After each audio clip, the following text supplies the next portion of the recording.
Hi there, good morning. How are you all doing this Friday morning? Yet another week comes to a close. We're all getting up, looking forward to the weekend. So we thought we'll bring a very chill pill episode for you this Friday. We've got chats with celebrities, also chat on should you be working 5 days a week or should India move to now 4 days a week? Interesting, no? Let's quickly now get into what we've lined up on the program today.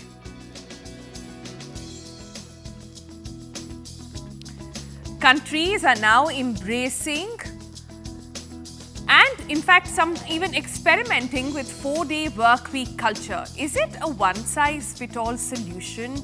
Is this solution feasible in a country like ours? India Kya Mangta Hai? Let's try and understand that on the program. Meanwhile, in Australia, workers will now have the right to ignore unreasonable calls and messages from their bosses after hours without facing penalties. Now, the Prime Minister there has already emphasized that employees shouldn't be penalized for not being able to be available 24/7.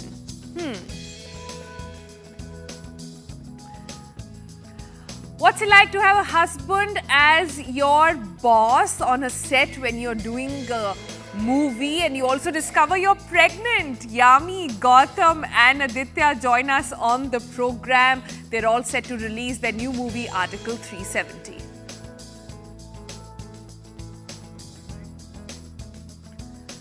Also, our story of inspiration this morning, meet the Crusader, now Padma Shree winner, Dr. Prema Dhanraj, a burn victim herself at the age of 8, now is a doctor and doing surgeries on other burn victims across the country.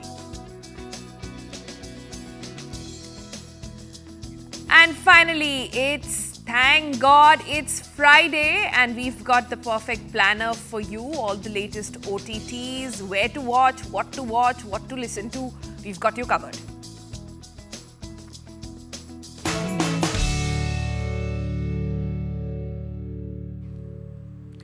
All right, so it's Friday and we're all set for the weekend. We make plans with family and friends or just want to Netflix and chill in bed. But suddenly, you get a call from your manager saying that you have to pull in a few hours over the weekend.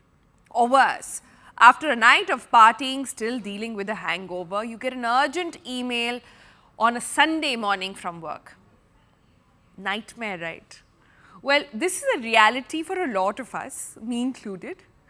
But not if you stay in countries like Belgium, Japan, Germany, UAE. The list is getting longer.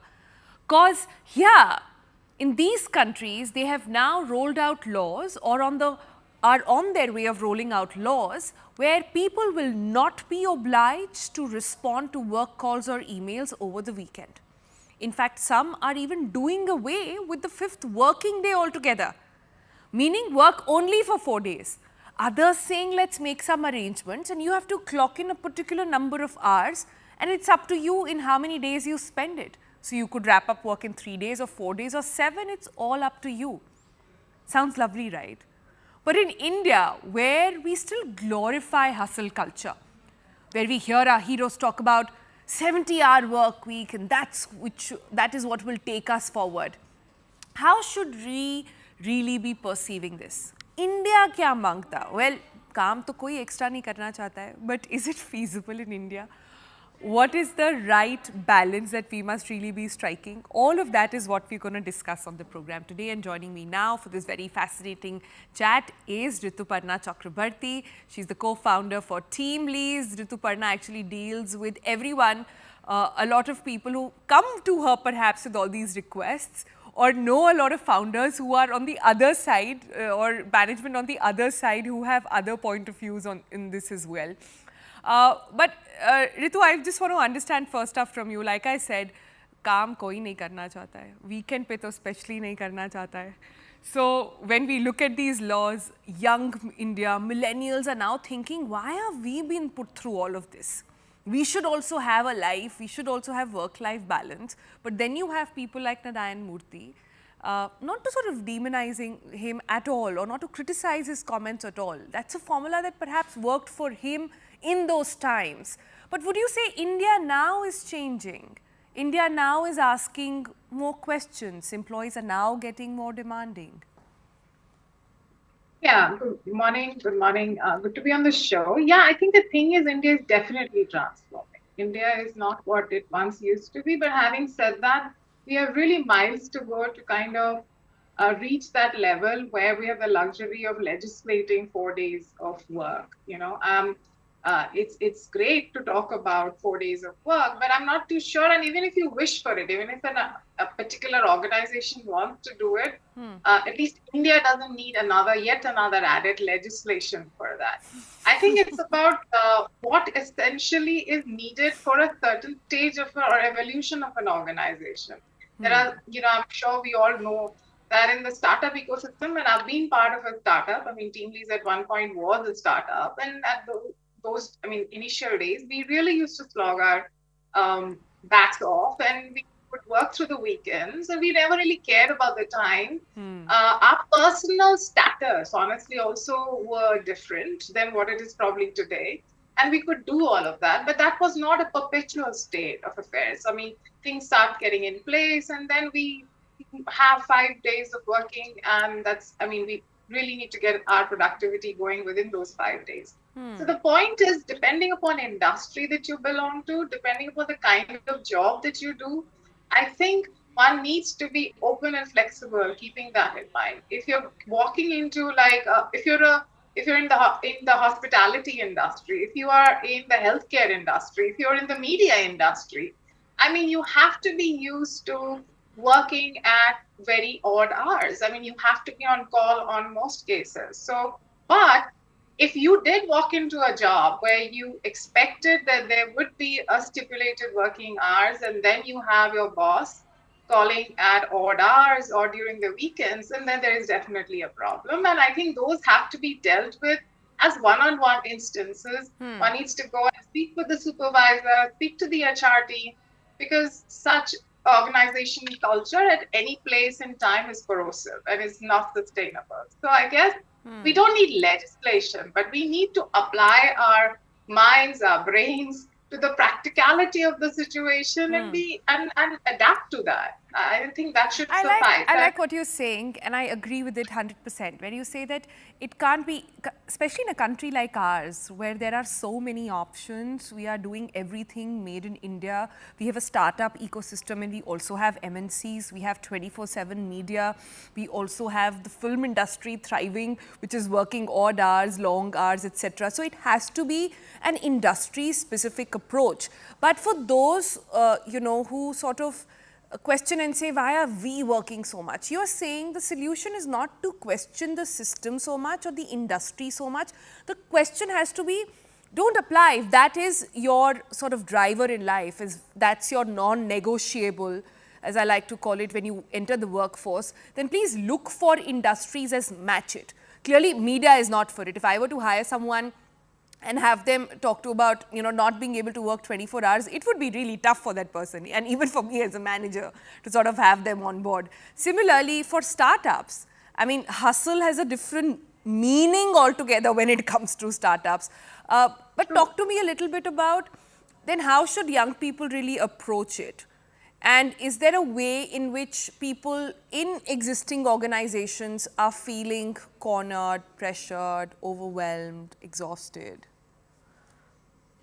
I guess it depends upon your personal aspirations, ambition, how much you're willing to stake out at the job. And if one is absolutely clear that, look, I want to do this job only for, let's say, 48 hours in a week, and I do not want to do anything more than that, then one has to be extremely prudent in the way they go about the selection process, ask the right question at the interview stage, do some kind of a research about the organization culture before they get into it. If you ask the patronizing side of me, well, the patronizing side of me will be saying very clearly that if you're a youngster, if you have time in hand, and India is already planning to be a $7 trillion, and if you want a part or a share in that success, then you should be willing to slug it out a little more than just those 48 hours and be flexible. I have been, I mean, I've been part of a few organizations, and I can tell you that there are situations at workplaces where it demands you to put in the extra hours. But it's not every day. Honestly, no organization can run on code red every day and every month. And hence, you have to make some kind of a judgment at your end that is it something that I'm willing to do? And there's sure upsides. I have never ever seen anyone who's actually very rarely, to be honest, had experienced a downside of putting in those extras, and especially in the youth. Because this is essentially the approach I suggest to the youth all the time. That and in the process, if you're learning, picking up new skills, you're in any case enhancing your employability. Right. And it's always going to. I like how you've very comfortably just slipped it in that younger people should be prepared to be working extra long hours, and there's no harm in that. Well, and we all keep saying this is the age-old practice. हमारे ज़माने में तो हम इतना काम करते थे. Look at the youngsters now. So that keeps happening. But talk to me at a macro picture. Can India achieve that dream, like you rightly said about with this sort of culture? So this legislation is out of way, or just no question when it comes to a country like ours. But perhaps industry-specific, organization-specific conversations can happen. Of course, look, if you want to be an employer of choice, and if you want candidates to willingly walk into and skilled, highly talented, and competent, you have to showcase equitable, balanced culture of the organization in terms of work. And nobody really wants to, on a long-term basis, work in a company where there is always a crisis, where you always have to work 16, 17 hours, which essentially indicates there is something fundamentally wrong in the way the business is run and is being approached, which means broken processes, and there is a lack of planning, resource planning even. So I guess their onus is definitely on organizations today that if you want to be an attractive employer, I'm not saying that you actually have to be absolutely generous about working hours and there should not be any rules, but I think this is something that leadership should be influencing everyone in the organization, that let's build a healthy culture where people get the job done within the stipulated working hours. And you know, if you're insisting, like these days there is a drive working from office, I think the work from office, honestly, from my perspective, is beneficial largely so that the lines which are getting blurred today working from home, where actually there is no balance between your personal life and work, can actually be dealt with. Yeah. So I guess it augurs well for you to build, to have the right balanced culture so that you remain an attractive and employer of choice. Right. Right. All those good points there, Ritu, and like she was also pointing out, I actually feel that this is very industry-specific, very organization-specific questions to be answered.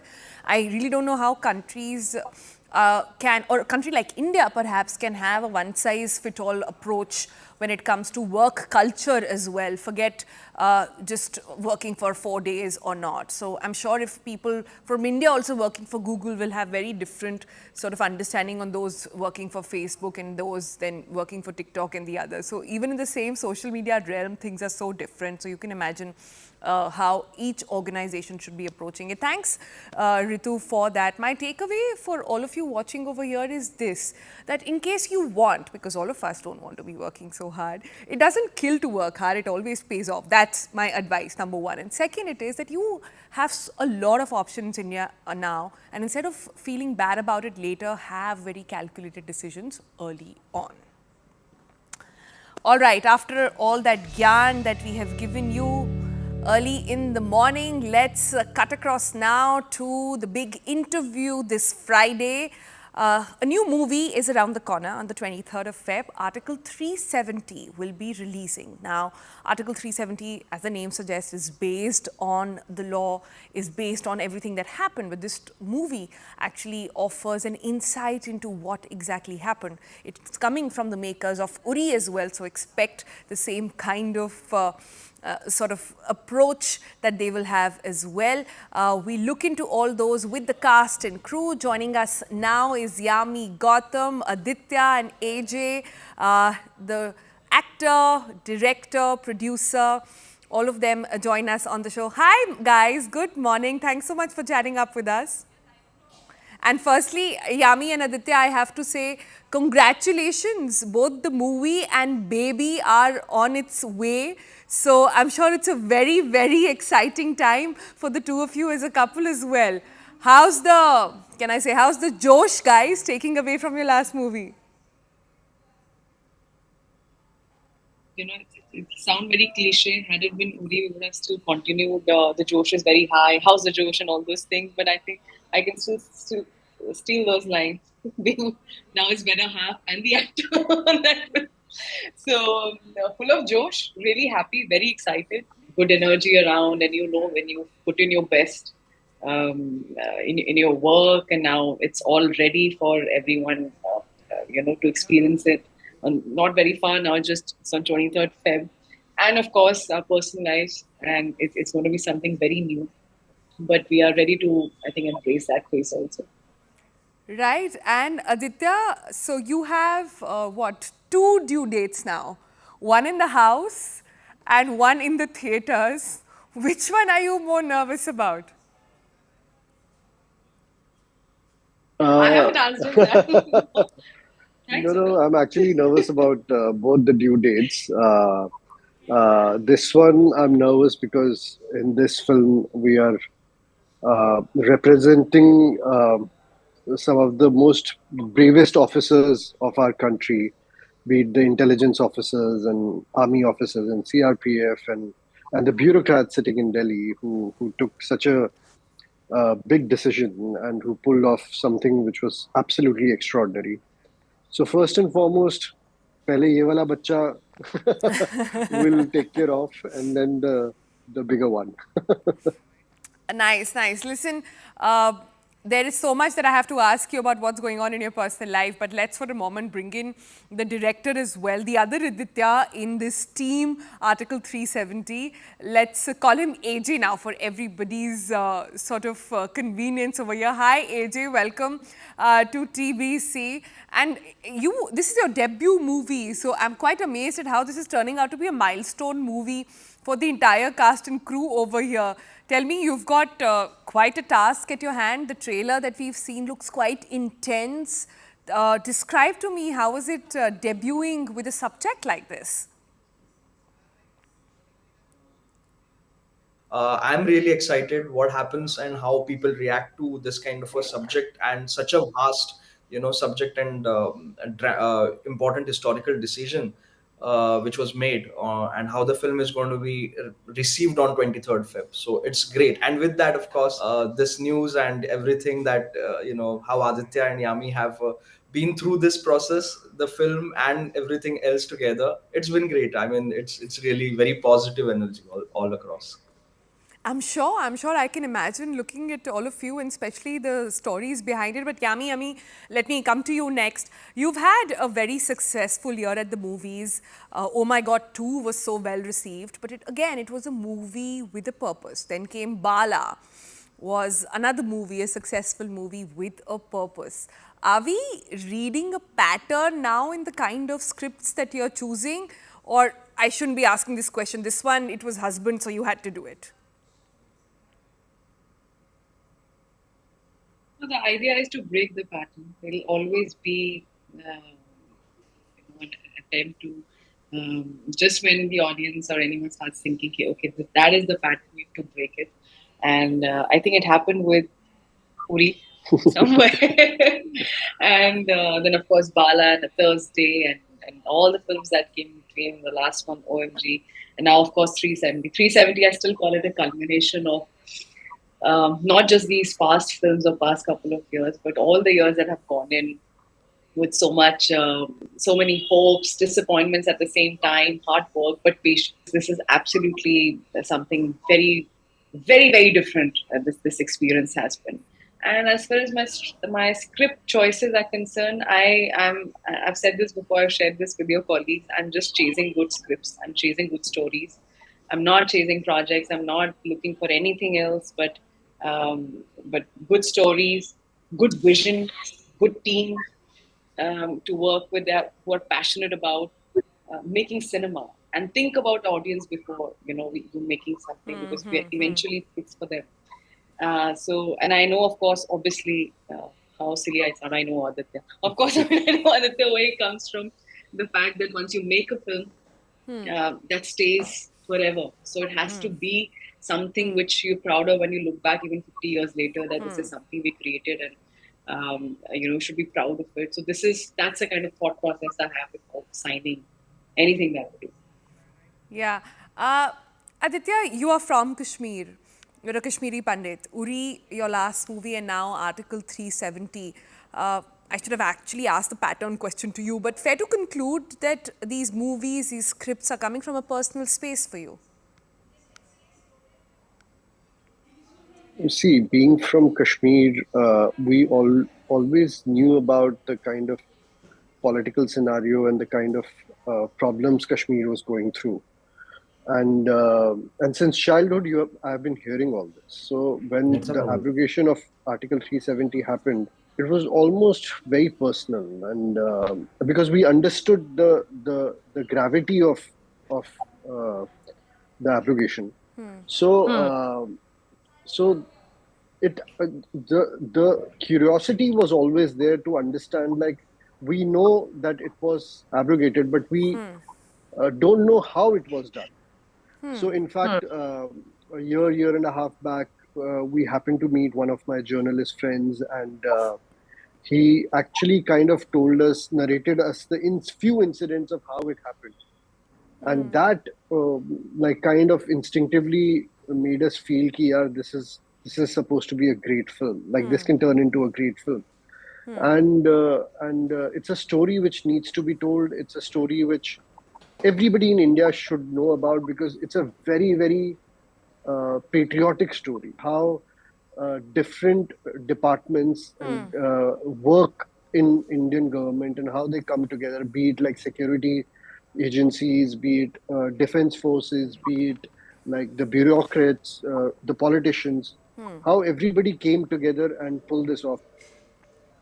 Right, right. Let me bring in AJ also now on this. AJ, I want to talk to you a little bit about the choice you have taken about taking the movie to the theatres at a time when OTT has such a massive reach, when superstars like Kareena Kapoor are also releasing on OTT. What got you guys to think about theatres first? And do you think audiences are well and truly back in the theatres? Is that a pattern now that is set in the industry? Which this operation was done, and the story overall, it has that cinematic form. And I also think when it comes to films, I think now cinema, people are really preferring it. We are seeing a lot of successful things. What happened with a film like 12th Fail, I think they are responding to a good cinema. I think the audience is definitely coming to the theaters for a good cinema. So if we do things with right intent, we create a cinema with right intent, people are really ready to come watch, take that experience, and fill in the theaters. So I think it's very encouraging if we look at what are the past projects. And when it comes to this particular film, it is, I think, one of the biggest and the most historical decisions ever taken. People like literally when on 5th of August 2019 this happened, it was the only thing that people were talking about, even though they didn't know how it was done. So I think somewhere that interest is organically there in every citizen of India, trying to understand what exactly happened, what was the big picture behind the curtains and behind the whole thing. And I think this film will deliver that picture with much more clarity. And I think more than 90-95% of what we are showing in the film is very authentic, but at the same time, it was never in the public domain. So it was entirely, confidential, which now the audience is going to see and get the experience of and be aware about. So I think it's going to be great for cinemas. Of course, I mean, OTT and all, we're right now focusing only here because the audience is looking forward to 23rd Feb. So let's see what happens. We are really excited to see. Good point actually about 12th Fail. What a fabulous movie, and it drew even more popular when it hit the OTT market, and I think that's where my question was coming from. But let's switch tracks a little bit now, and Yami, I want to ask and understand from you. You shot this high intensity movie with action sequences and everything, fully pregnant. even through your first trimester. Having gone through this process recently myself, I'm very curious to understand what was your experience like. I mean, I truly believe women these days, pregnant or not, can do a lot if they are in the physical shape, that is, and if doctors permit, can do whatever they want. But tell us a little bit about your experience. Fortunately, all the training bit, all the rigorous training and all the action bit we had already shot before Oh, I see. found out, and we were just left with more of talky portions and walking shots and exterior shots and travel bit and all that. But yes, of course, I was in my first trimester, Yeah. and this was something like that's what we're discussing, that with Article 370 there's so many firsts associated with this film. Exactly. Yeah. But having seen my mother, having seen subconsciously, how they worked, their way through and balanced their work and looking after home, and I think I would rather say much more at that time. Today, like we have so many facilities, we have a gazillion things at our doorsteps to assist us. I mean, back in the day there was everything, everything was on you. So seeing them go through much more harder lives than I think what we are going through.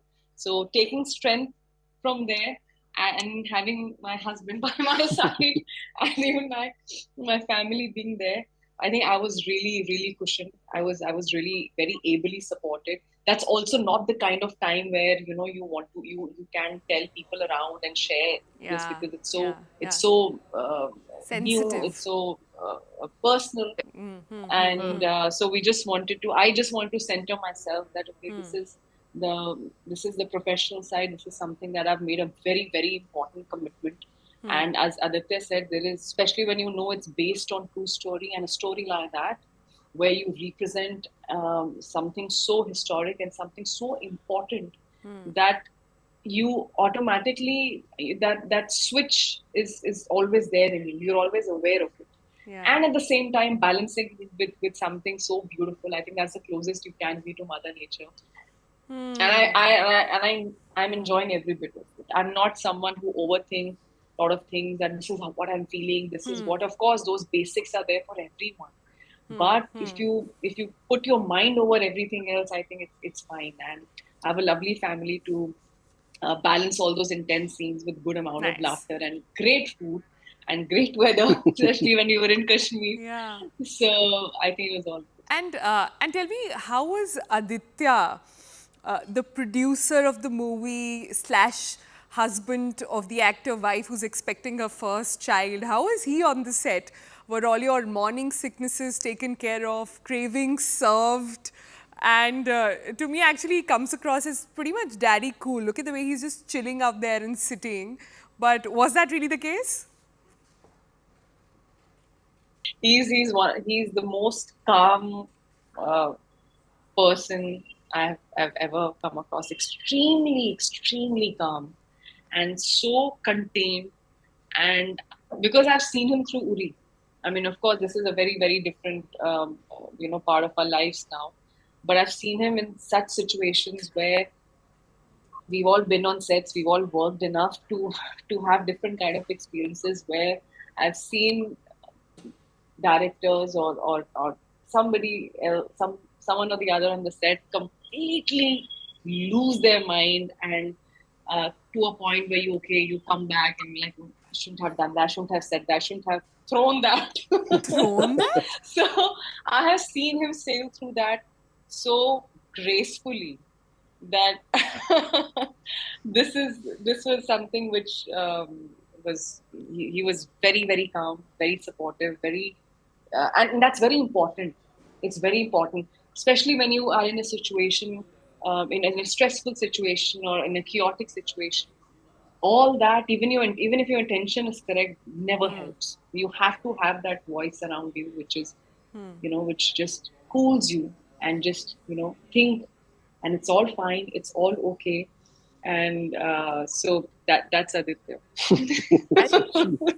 Wow, wow, that's quite nice. But throw at, like, I really want to understand what people are throwing at each other on film set, but that's maybe for another day. But Aditya, these traits, I must say, Daddy Cool, you have all makings of a great father because trust me, and take it from somebody who's just a little bit ahead of you in this motherhood phase, you will need all of it. So brace yourself for that.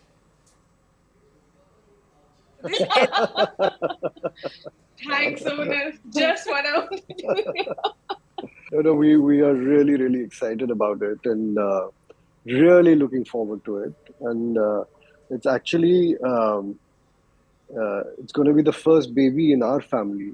So it's something which we are really, really excited about. And everybody keeps saying, आपको जितनी नींद लेनी है ना, अभी ले लो, अभी सो जाओ. तो कितना सोऊंगी? इतनी नींद नहीं आती. नहीं, जितना सोना है अभी सो जाओ, इसके बाद. अरे पर जबरदस्ती तो नहीं कर सकते. अब नहीं आ रही नींद तो नहीं आ रही. But they are right, Yami, they are right. Take it from me. You need all that sleep right now because what's coming next, you cannot be prepared for it. But let me move on from this motherhood conversation to how it is to be spouses on set. Now, we know a lot of couples who are co-actors, who act together, or they can, they can share vanity vans and they get to spend a lot of time. But I know very few spouses who are a producer-actor duo. And why I say that, because the producer is pretty much the boss on the set, like. And imagine working with your boss who's your spouse. Like, I dread thinking about it. I would just go nuts, me and my husband both. But what was the process like for you guys? Did you discuss strategies, or were there secretly fights happening, or cold wars happening that nobody knows about? No, yeah, he just the way he is right now. That's exactly how he's on set. And also, I think it's not about being boss. It's about being a good leader, leading, a team. And even if you're making some correction, you're correcting somebody, or you have a different input, but how do you put your point across without making the other person, correcting the other person, but in a respectful way? And he's someone who I know from there. For him, it's not there to hear. For him, everyone's equal in terms of dignity of work. Everybody's equal, and that's his character. That's his integrity as a person, which is why the kind of people who are associated with B62 Studios, be it technicians or be it actors whom they're casting, that whole synergy kind of follows through them, because they follow, the I don't want to say the boss. What is the correct word? Trickle down effect. Yeah, it's a trickle down effect. Yeah, but come on now, guys, don't give me very proper pageant kind of answers over here. I'm sure it was all nice and I'm sure Aditya is a great producer. But the chaos of work and mostly the set, outdoor locations, that would have been something. Someone said So you this want me to answer that? recently. How many years of fighting? If you don't fight for 3 years, you'll never fight, which is great. I think we've almost touched 3 years. Kya baat hai. So I don't know. I mean, they're probably just those fun. So as human beings, as the kind of people we are very calm people. We're not looking for an unnecessary drama in our life. हमारी life में फिल्मों में वैसे ही बहुत drama होता है. तो अपनी life के अंदर वो drama डालने की जरूरत नहीं है. तो we are very simple people, very straightforward. And the idea is that any relationship, whenever you get into a relationship, it should make you a better human being. And that's what we wanted from our relationship. And thankfully, like everything is worked out beautifully as two individuals coming together and making a family. And I think God blessed us really, really beautifully with that. 10 on 10 answer, Aditya, but maybe I should ask AJ this question. AJ, come on now, spill some beans on what was truly happening on the set. These two are clearly got their strategy right over here. I think it's really the energy around the set, having a producer and an actress like Yami on the set together, I mean, it is just positive only. I think it just aids to everything happening very correctly. And plus, as they mentioned, overall in the culture of this company B62 Studios is such that it's all, a little unanimous, and it's together. It's not it goes everything goes through discussion, everything goes through little analysis, everybody's feedback is important. So I think overall, to have Aditya, as a producer on the set, I think it just was one of the best things that could happen, because as a director you need the support, and you also need a different chemistry with the actress, or whoever you are getting on the set to translate a particular vision. So I think Aditya was a perfect person who could, whom, as it for me, was a very easy thing Right. to really go through. This process was very smooth, and it was fun. It was completely amazing. It is something that had no pressure, no friction. So it was really good. It was really great. That's nice. That's nice. That's good to hear. The entire team had such a fun time. Like I said, it's such a milestone movie for all three of you, actually. Debut for one, like I said, 2 due dates for this couple over here. But as we sort of wind up this interview, I quickly want to understand, have you guys thought about baby names yet? Are there some competitions? And are there some shortlists already that you can share with us? No, not exactly, because we are very traditional and we are very spiritual and religious kind of people. So usually, uh, in our tradition, baby name is actually kept once the baby is born, and पूरा like astrological हिसाब से किस word से रखना है वो सारा decide होता है. Oh, okay. So I think, in all probability, we wait for that. But I'm 100% sure that the baby name would be something which is traditional, like which is from our Shastras or from Vedas, but it will be something which is traditional. Like I'm saying it for you also. I was but- just going to ask. Yeah. This is something that we have discussed. That's why I'm saying it so confidently. So don't think like I'm forcing my thoughts. No, it's good to clarify. You never know. Hey, sir, you haven't asked her? Sir? Yeah, very good to clarify. But guys, thank you so much for joining us, sharing your morning with us, and good luck. 23rd of Feb is when the movie is out, and let's see how India embraces Article 370. Thanks so much for joining us. Bye-bye. Thank you. So sweet, Sonal. All right, with that, we're going to slip into a break. Coming up on the other side, we've got a very inspiring individual for you. She's a Padma winner, and she's also somebody who was a burn victim herself at just the age of 8. But how did she turn around her life and now helping others? We'll bring you the story of Prema Dhanraj on the other side. Stay tuned for that.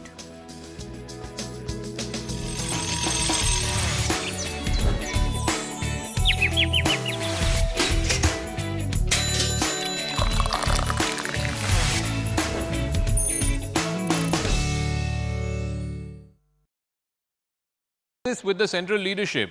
What was their response? How come they did not take your concerns or suggestions seriously?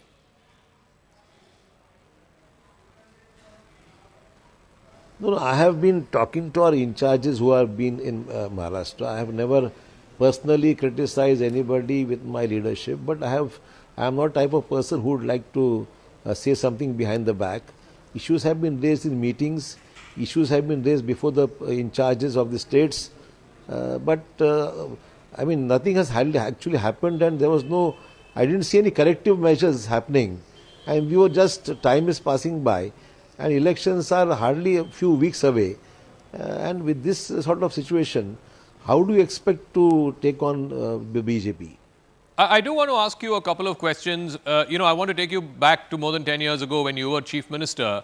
The BJP was at the forefront of the campaign to remove you on the back of what they had alleged was corruption allegations, other scams, so on and so forth. And now you've joined hands with that same party. Isn't that ironic?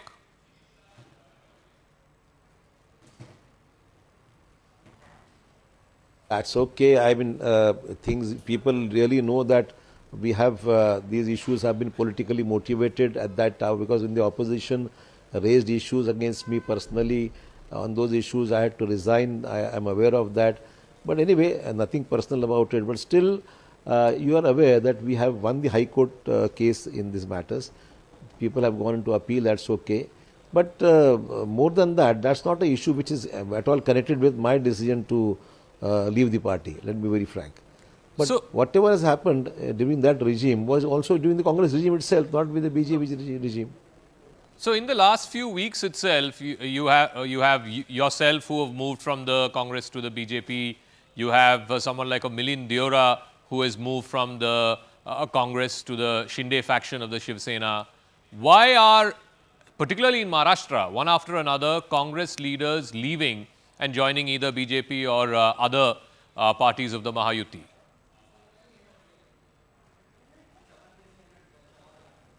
Future of the party is also your future. You see, whoever, in whichever party one may belong to, if the future of the party, there is some future in that party, then people will remain with you. They will work together for the success of the party. We have seen Congress once upon a time. People to get a Congress ticket or nomination is as good as winning an election. That was the sort of craze and backing that the Congress enjoyed, the support of the masses and the people during the leadership of Indira Gandhi, Rajiv Gandhi also. Those were the days.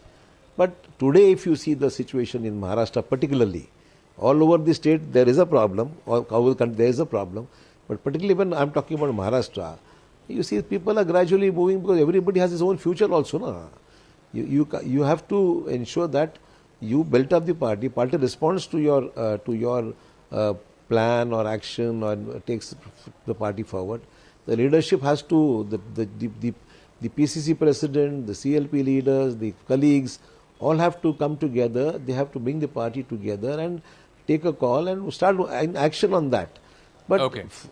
Sorry to say, things are not working the way it should. Okay. One final question, Mr. Chavan. You know, looking forward to Lok Sabha 2024, and then this year there's also Vidhan Sabha in Maharashtra, the elections in 2024. The critics of the current government, the state government, are saying that, look, it's a hodgepodge coalition. BJP is, of course, the strong pillar, but you have half a Shinde Sena, half an Ajit Pawar faction, and they don't really stand a chance against the real Shiv Sena of Uddhav Thackeray and the real NCP of Sharad Pawar. What would you say to that? And that the BJP is just using, you know, leaders from other parties because they realize that in Maharashtra, the current government is on weak wicket.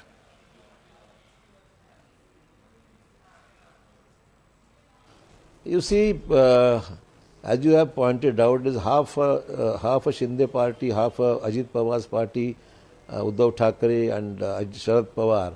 I think it is yet to be proven that who enjoys the mass support, who enjoys the public confidence. So after the split of both these parties, there aren't any elections which have taken place in Maharashtra.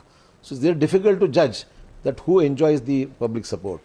I think once these elections take place, things will be clear. Doodh ka doodh aur pani ka pani ho jayega as to who enjoys the real support of the masses, and that will decide the future of Maharashtra. You and your family have been associated with the Congress party for the last 40 plus years. You've been a chief minister yourself.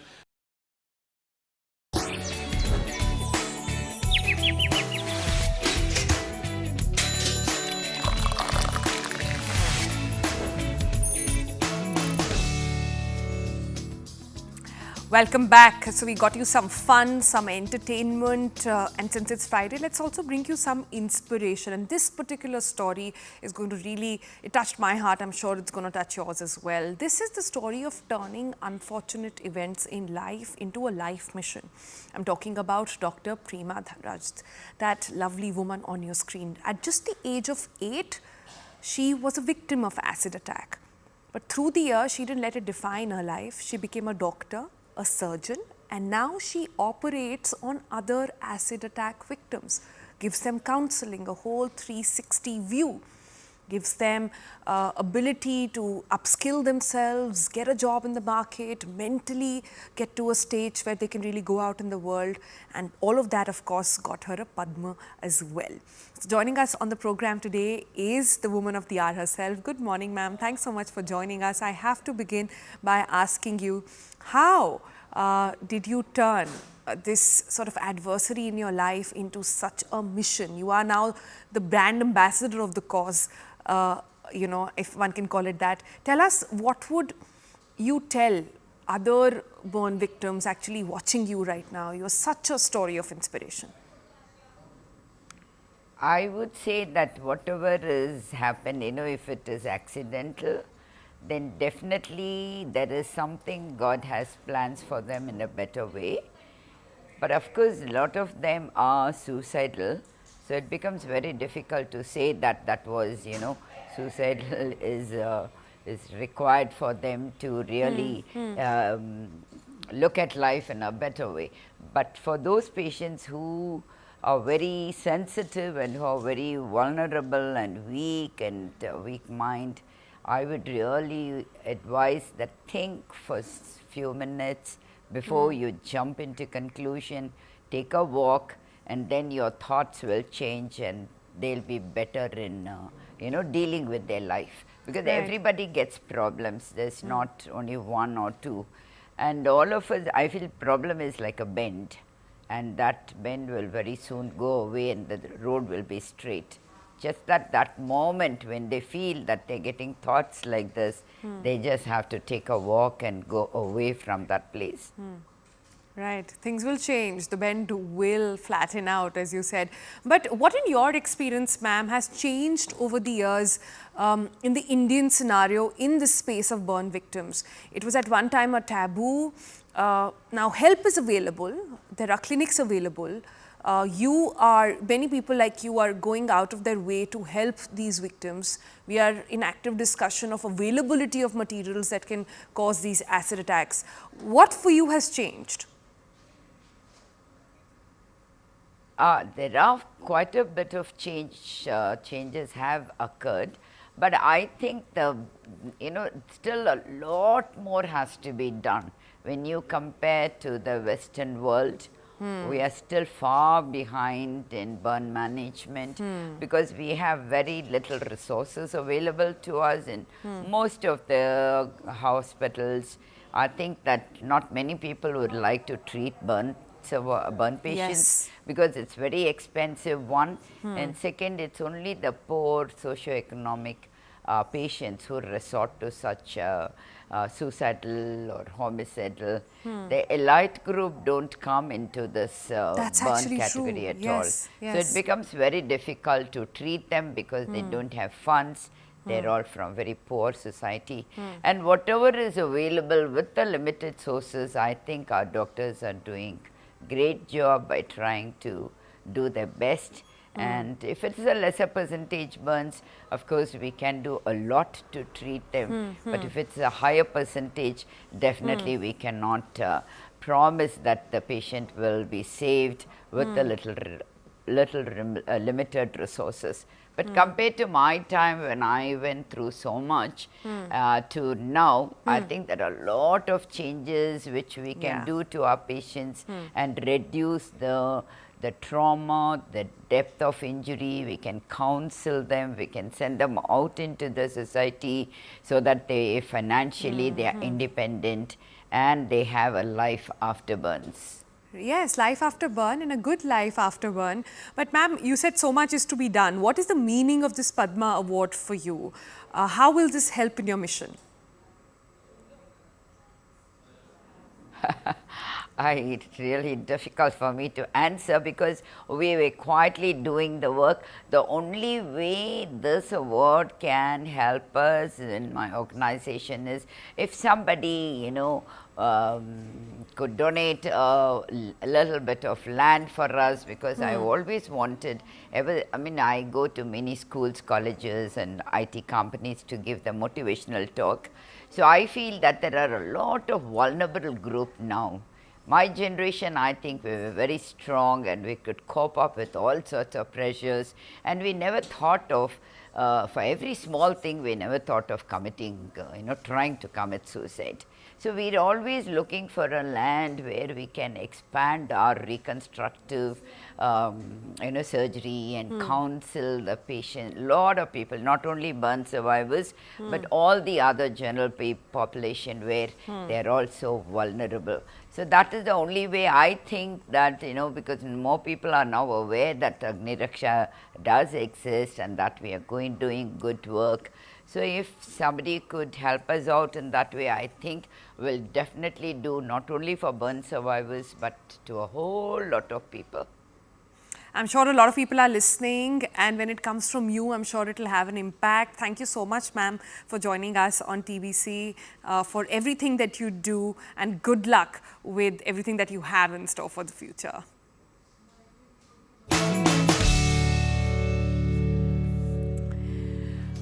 All right, with that, we've come towards the end of this Friday's episode, but we thought let's leave you with a quick weekend planner. What to watch, where to watch, what to listen to, what to attend. Here's a wrap.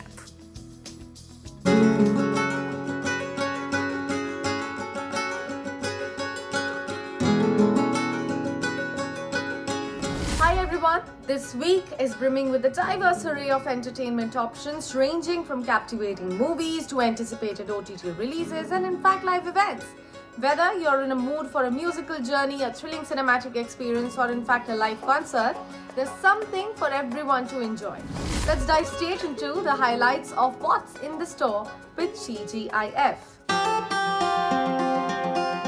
First, talk about movie releases this week. Number 1 is Bob Marley, One Love. It's releasing on 16th Feb. You'll get a taste of life and legacy of legendary musician Bob Marley in this particular documentary film. Number 2 is Siren, also releasing on Feb 16th. You need to brace yourself up for a gripping tale of suspense and intrigue with this one. Number 3 is Kuch Khatta Ho Jaye, releasing on Feb 16th. A family movie, a typical rom-com and a funny one for your weekend. Number 4 is Aakhir Palayan Kab Tak, also releasing on 16th Feb. Something around the themes of greed and personal redemption. Number 5, last but not the least, Madam Web, also releasing on 16th Feb.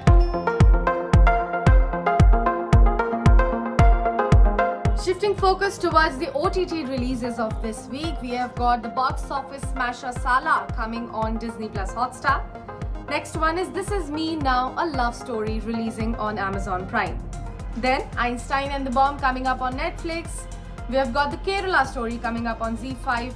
And last but not the least, Love Storia on Amazon Prime for the Valentine week.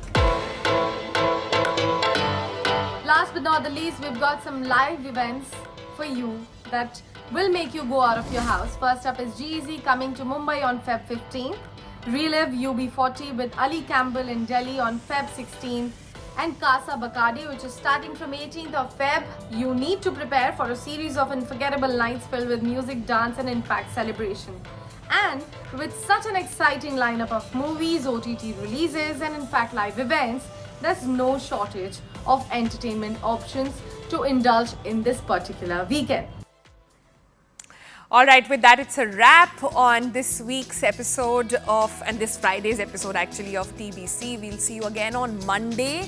And while you have so many options that we've just thrown at you on what to do over the weekend, do write into us. Our feedback numbers are right there at the bottom. Do write into us with some story ideas you would like us to pick up next week.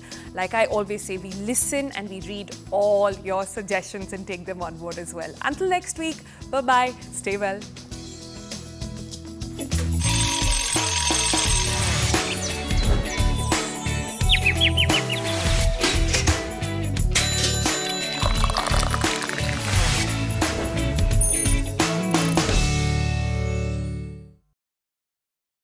Elections on hand, and rather being prepared for the election ongoing. One is the India problem. You are seeing that several of the colleagues in India have been slowly, gradually leaving the alliance for whatever reasons, whether it is Mamta, Nitish Kumar and few others who have important partners have been gradually moving away from India, which was, we are highly hopeful that something would happen, but whatever may be the reason, Aam Aadmi Party and others also have gradually leaving the India alliance. At the same time, you will appreciate, you will see that in Maharashtra also, the overall organizational issues in Maharashtra have taken a very serious turn last more than one and a half year. Things are not moving as expected. The election preparations are hardly visible. The political scenario is drastically changing day by day. The political problems, challenges are there, but I don't see, in spite of the best leadership at the center we have, still the state unit has not been able to come up to these expectations, and hardly there is any strategy, hardly there is any preparation. How are you going to face the elections? And when we talk about the national